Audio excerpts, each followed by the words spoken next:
Hello மக்களே, welcome back to our channel. Bigg Boss season 9 இன்னைக்கான promo 2 release ஆயிடுச்சு மக்களே. எப்படி இருந்தாங்க விஜய் பார்வதி அக்காவை இப்படி ஆகிட்டீங்களா அப்படின்ற மாதிரி தான் இருக்கு. ஏன்னா விஜய் பார்வதி லிட்டரலா உட்காந்து உடஞ்சு அழுகுறாங்க கானா வினோத் கிட்ட. அப்ப அவங்க என்ன சொல்றாங்கன்னு பாத்தீங்கன்னா, அதாவது எனக்கு புரியவே இல்ல, எனக்கு எதுக்கு இந்த மாதிரி டாஸ்க் எல்லாம் கொடுக்குறீங்க, நானும் சென்சிட்டிவ் தானே அப்படின்னு சொல்லிட்டு அவங்க ஃபீல் பண்ணிட்டு இருக்காங்க. அதாவது அவங்க இந்த விஷயம் நடந்தது பாத்தீங்களா, அந்த ப்ரோமோ 1ல காமிச்சாங்களே, இந்த மாதிரி அந்த லெட்டரை எழுதி ஒருத்தவங்க வந்து கொடுத்திருந்தாங்க. அந்த லெட்டர்ல வந்து அவங்களை வந்து கொஞ்சம் கேரக்டர் வந்து கொஞ்சம் தப்பா ப்ரொஜெக்ட் பண்ற மாதிரி அந்த லெட்டர்ல இருந்திருக்கு. அது அமைதியோ இவங்களையும் சேர்த்து வச்சு எழுதியிருந்தாங்க.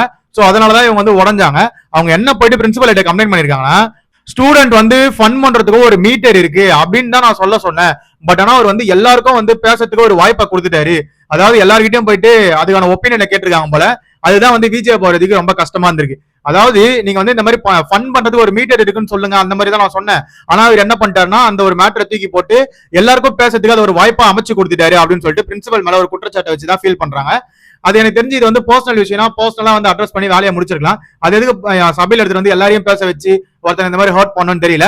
பட் இதுக்கு முக்கியமான காரணம் வியன்னா அவர்கள் தான் நான் நினைக்கிறேன். ஏன்னா வியன்னா ரொம்ப விஷயங்கள் வந்து ரொம்ப தப்பா பண்ணிட்டு இருக்காங்க. இதே மாதிரி எஃப்ஜேவியை இவங்களே சேர்த்து வச்சு பேசியிருந்தா இன்னத்துக்கு அவங்க என்ன மாதிரியான ஒரு கேரக்டர் வந்து கேரக்டர் இப்படி தப்பா ப்ரொஜெக்ட் பண்றாங்கன்னு சொல்லிட்டு எடுத்துட்டு போயிருப்பாங்க. பட் ஆனா விஜய் பார்வதிக்குனா ஒரு நியாயமா அப்படின்ற மாதிரி தான் இருக்கு. ஏன்னா இந்த இடத்துல வந்து அமித் பார்கவ் ரொம்ப கோவப்பட்டாப்ல. ஏன்னா அது ஒரு சென்சிட்டிவான விஷயம் மக்களே. அதாவது இந்த மாதிரி எல்லாம் பேசி ஒருத்தங்களை ஹர்ட் பண்ணுன்றது அவசியம் இல்ல. என்ன பொறுத்த வரைக்கும் என்னதான் நம்மளுக்கு விஜய் பார்வதி கூட முரண்பாடு இருந்தாலும், இப்போ ஒருத்தவங்க வந்து ஃபீல் பண்ணி அழுகுறாங்கன்னா அதை வந்து நம்ம கன்சிடர் பண்ணி தான் ஆகணும். அப்ப அவங்க என்ன சொல்றாங்கன்னா, நான் போதும், நான் விளையாட நான் வெளியவே போறேன் அப்படின்றாங்க. ஓகேவா, அவங்க என்னதான் வந்து நெகட்டிவ் கண்டென்ட் இந்த வீட்டுல கொடுத்துட்டு இருந்தாலும் இந்த வாரம் எனக்கு தெரிஞ்சு ரொம்பவே மாறி இருந்தாங்க. நல்லாவும் கேம் ஆடி இருந்தாங்க. ஓகேவா, இந்த வாரம் அவங்க கோவத்தெல்லாம் ரொம்பவே கண்ட்ரோல் பண்ணிட்டு அவங்க வந்து ஒரு சாஃப்டான அந்த வார்டன் மாதிரி கரெக்டா வந்து அவங்க கேம் வந்து பிளான் போட்டு விளையாடிட்டு இருக்காங்க. பட் ஆனா இந்த டைம்ல அந்த ஒரு லெட்டர் வந்து இவங்க வந்து ரொம்ப பாதிச்சிருக்குன்னு பார்க்க முடியுது. நெக்ஸ்ட் வந்து பேசாம இந்த வாரம் நான் கிளம்பிலாம் போல இருக்கு அப்படின்னு சொல்லிட்டு ரொம்ப ஃபீல் பண்ணிட்டு இருக்காங்க. ஏன் எனக்கு மட்டும் இதெல்லாம் நடக்குதுன்னு சொல்லிட்டு ஒரு மாதிரி அழுகுறாங்க, லிட்டரலா உட்காந்து அழுகுறாங்க. சோ அதை பார்க்கும்போது தெரியுது, ப்ரோமோல தான் காமிச்சிருக்காங்க. இது வந்து நைட்டு தான் நடக்குதுன்னு நினைக்கிறேன். பட் எனிவே விஜய் பார்வதி இவ்வளவு ஃபீல் பண்ணி இப்பதான் பாக்குறேன்.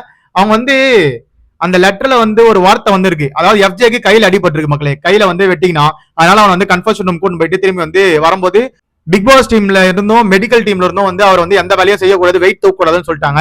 சோ அதனால அவரால் எந்த வேலையும் பார்க்க முடியாது.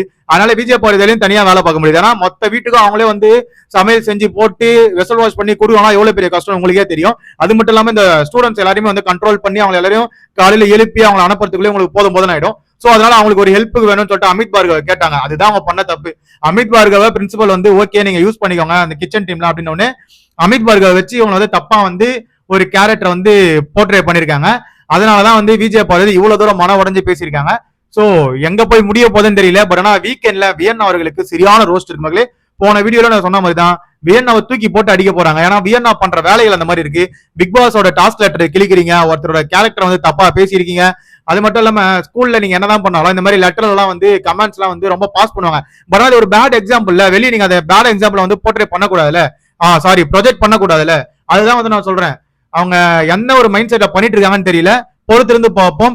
விஜய் பார்வதி லிட்டரலா ட்ரை பண்றாங்களா, விஜய் பார்வதி நம்ம எவ்வளவுதான் ஹர்ட் பண்ணிருப்போம். நிறைய விஷயத்துல நான் கூட வந்து அவங்க பண்றதெல்லாம் தப்பு அப்படின்னு சொல்லியிருப்பேன்.